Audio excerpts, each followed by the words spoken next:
Now to that deadly 4-alarm fire, claiming at least 12 lives here in New York, including a 1-year-old child. You're looking live over the scene right now. This was the worst fire the city has seen in 25 years. More than 170 firefighters responding to the blaze in the Bronx. And ABC's Eva Pilgrim is at the scene with the very latest on the investigation. Good morning to you, Eva.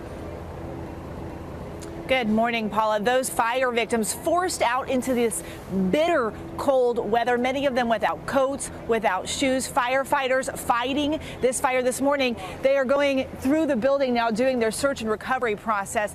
Those firefighters got here in 3 minutes, but for many inside, that was not fast enough.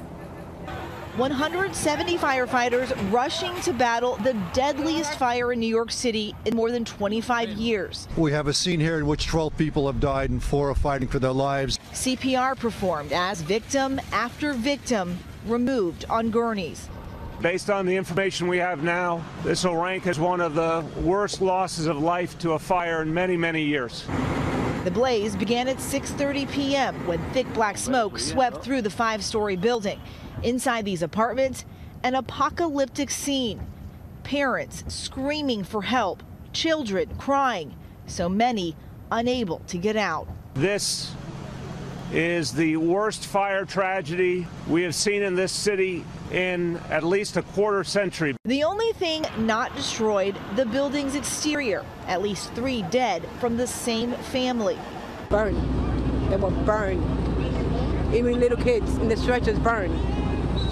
It's crazy. In one apartment, a mother found in a bathtub clutching her baby.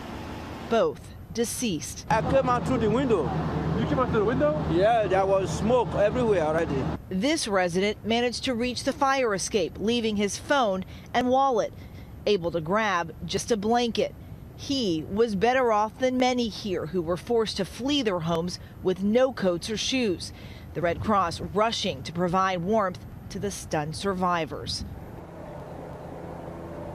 No word this morning on the cause of this fire. One of the things investigators will be looking at is why this fire grew so quickly. They are looking now at the possibility that the fire burned into a natural gas line, fueling these flames. Dan?